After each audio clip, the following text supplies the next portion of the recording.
प्रिय उद्धव, शनका आदि परमार्थ तत्व के जिज्ञासु थे, इसलिए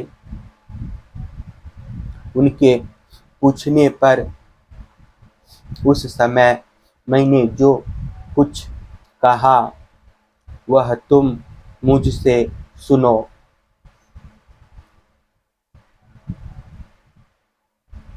ब्राह्मणों, यदि परमार्थ रूप वस्तु नानत्व से सर्वथा रहित है, तब आत्मा के संबंध में आप लोगों का ऐसा प्रश्न कैसे युक्ति संगत हो सकता है? अथवा मैं यदि उत्तर देने के लिए बोलूं भी तो किस जाति, गुण, क्रिया और संबंध आदि का आश्रय लेकर उत्तर दूं? देवता, मनुष्य, पशु, पक्षी आदि सभी शरीर पंचभूतात्मक होने के कारण अभिन्न ही है और परमार्थ रूप से भी अभिन्न है। ऐसी स्थिति में आप कौन हैं? आप लोगों का यह प्रश्न ही केवल वाणी का व्यवहार है, विचार पूर्वक नहीं है, अतः निरर्थक है। मन से, वाणी से, दृष्टि से तथा अन्य इंद्रियों से भी जो कुछ ग्रहण किया जाता है वह सब मैं ही हूँ, मुझ में भिन्न और कुछ नहीं है। यह सिद्धांत आप लोग तत्व विचार के द्वारा समझ लीजिए। पुत्रों, यह चित्त चिंतन करते करते विषयाकार हो जाता है और विषय चित्त में प्रविष्ट हो जाते हैं। यह बात सत्य है, तथापि विषय और चित्त ये दोनों ही मेरे स्वरूपभूत जीव के देह है, उपाधि है, अर्थात आत्मा का चित्त और विषय के साथ कोई संबंध ही नहीं है। इसलिए बार बार विषयों का सेवन करते रहने से जो चित्त विषय में आसक्त हो गया है और विषय भी चित्त में प्रविष्ट हो गए हैं, इन दोनों को अपने वास्तविक से अभिन्न मुझ परमात्मा का साक्षात्कार करके त्याग देना चाहिए।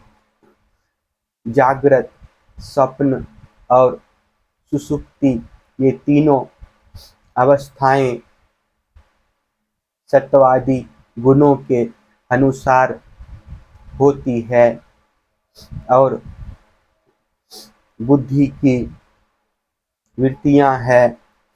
सच्चिदानंद का स्वभाव नहीं इन वृत्तियों का साक्षी होने के कारण जीव उनसे विलक्षण है। यह सिद्धांत श्रुतियां युक्ति और अनुभूति से युक्त है, क्योंकि बुद्धि वृत्तियों के द्वारा होने वाला यह बंधन ही आत्मा में त्रिगुणमयी वृत्तियों का दान करता है। इसलिए तीनों अवस्थाओं से विलक्षण और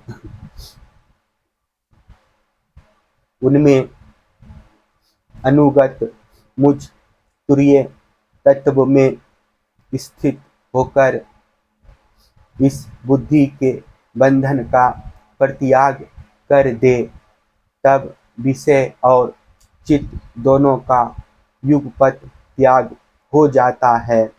यह बंधन अहंकार की ही रचना है और यही आत्मा के परिपूर्णतम सत्य, अखंड ज्ञान और परमानंद स्वरूप को छिपा देता है। इस बात को जानकर विरक्त हो जाए और अपने तीन अवस्थाओं में अनुगत तुरीय स्वरूप में होकर संसार की चिंता को छोड़ दे। जब तक पुरुष की भिन्न भिन्न पदार्थों में सत्यत्व बुद्धि, अहम बुद्धि और मम बुद्धि युक्तियों के द्वारा निवृत्त नहीं हो जाती, तब तक वह अज्ञानी अदापि जागता है तथापि सोता हुआ सा रहता है। जैसे स्वप्न अवस्था में जान पड़ता है कि मैं जाग रहा हूँ, आत्मा से अनन्य देह आदि वर्तमान नाम रूपात्मक परपंच का कुछ भी अस्तित्व नहीं है। इसलिए उनके कारण होने वाले वर्ण श्रमादि भेद, स्वर्गादि फल और उनके कारणभूत कर्म, ये सब के सब इस आत्मा के लिए वैसे ही मिथ्या है जैसे स्वप्नदर्शी पुरुष के द्वारा देखे हुए सब के सब पदार्थ।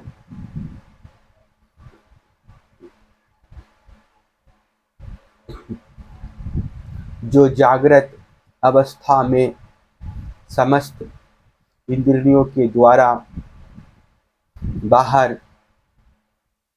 दिखने वाले संपूर्ण क्षणभंगुर पदार्थों को अनुभव करता है और स्वप्नावस्था में हृदय में ही जागृत में देखे हुए पदार्थों के समान ही वासनामय विषयों का अनुभव करता है और सुषुप्ति अवस्था में उन सब विषयों को समेटकर उनके लय को भी अनुभव करता है। वह एक ही है जागृत अवस्था के इंद्रियां, सपना अवस्था के मन और सुषुप्ति की संस्कारवती बुद्धि का भी वही स्वामी है, क्योंकि वह त्रिगुणमयी तीनों अवस्थाओं का साक्षी है। जिस मैंने स्वप्न देखा, जो मैं सोया वही मैं जाग रहा हूँ, इस समुष्टि के बल पर एक ही आत्मा का समस्त अवस्थाओं में होना सिद्ध हो जाता है। ऐसा विचार कर मन की ये तीनों अवस्थाएं गुणों के द्वारा मेरी माया से मेरे अंश स्वरूप जीव में कल्पित की गई है और आत्मा में ये नितांत असत्य है। ऐसा निश्चय करके तुम लोग अनुमान सत्पुरुषों द्वारा किए गए उपनिषदों के श्रवण और तीक्ष्ण ज्ञान खड्ग के द्वारा सकल संशयों के आधार अहंकार का छेदन करके हृदय में स्थित मुझ परमात्मा का भजन करो।